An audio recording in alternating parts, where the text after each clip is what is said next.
आता गावाला जायचं तर ना 100% नाही म्हणता येणार, पण 70% तर फिक्स झालं आहे. आणि बघू आता जायला अजून आठवडाभर टाईम आहे, तोपर्यंत कसं कसं होतं, फिक्स होतं आहे कॅन्सल होतं आहे ते बघूयाच आपण. पण त्याआधी ना यांनी बघा ना कामावरून येताना ना खूप छान असं ना हे नागवेलीचं आपण म्हणतो ना किंवा खाईच्या पानांचा जो वेल असतो ना ते छान असं झाड वेल आणली होती यांनी. त्याच्यानंतर त्यांचं म्हणणं असं होतं की जाऊन संध्याकाळी तू लावून ये. मी म्हणलं आता मी सकाळ लावेन, ठेवा त्याला तसंच. माझी भाजी वगैरे निवडायची घाई चालली होती, कारण मला सकाळ खूप घाई होते. पिलूच्या डब्यासाठी सुकी भाजी बनवायची असते आणि यांच्यासाठी पातळ. मग माझी तर थोडीशी धावपळ होते सकाळ सकाळची. त्यात झोपेचा टाईम असतो सकाळचा आणि उठ वाटत नाही लवकर, आणि पटकन टाईम कसा जातो ना ते सुद्धा कळत नाही. तर आता ना मी डबे रिकामे करत होते, ज्या काही रिकाम्या म्हणजे भाज्या ठेवण्यासाठी, आणि बाकीचं जे काय आहे ना ते एकत्र ठेवून देत होते, टोमॅटो वगैरे. कारण रिकामे डबे केले ना तर छान असं फ्रीजमध्ये भाज्या सेट होऊन जातात, खराब होत नाहीत 8-8 दिवस जरी अशा डब्यांमध्ये ठेवलं तर.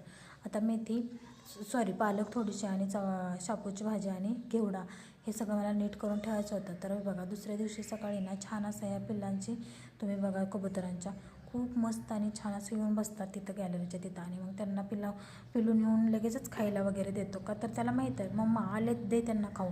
मग चपाती असेल जे काय असेल, ज्वारी बाजरी जे काय असेल ते सगळं नेऊन टाकतो. आता तुम्ही हे झाडं बघितली, मी तुम्हाला म्हटलं की मला खूप जास्त टेन्शन आले. गावाला जायचं तर 70% फिक्स झाले, पण मला कशाचं टेन्शन आले ते सांगते तुम्हाला. आता हे जे झाडं आहेत ना हे सगळी घरी घेऊन जायचे. आता हे झाडं नेण्यासाठी आम्हाला म्हणजे आमची जी ट्रान्सपोर्टची गाडी आहे ना तीच घरी न्यावी लागेल आणि त्यामध्ये जावं लागलं आता आम्हाला.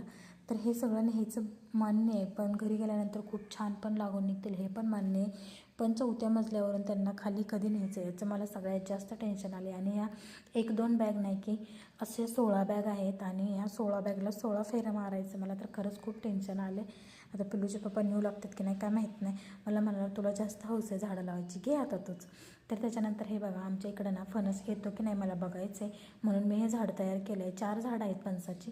बघू आता येतो का कसा होतं काय. म्हणजे मी बघितले 1-2घांच्या दारात, पण आता त्यांनी नर्सरीतनं आणले की कसं आणले माहीत नाही. आणि फळंसुद्धा लागली होती ते पण मी बघितले. तर बघू आता कसं काय होतं नियोजन. त्याच्यानंतर हा जो पक्षी आहे ना तो गरुड आहे. अचानक मला एकदम दिसला आणि एवढा छान तो ओरडत होता ना, मस्त वाटत होता. मी झूम करण्याचा प्रयत्न केला पण तिकडून जास्त ऊन येत होतं त्यामुळे एवढा क्लिअर दिसत नाही, पण खूप मोठा पक्षी होता. मला भीती वाटायचं. कसा वाटला व्हिडिओ नक्की सांगा.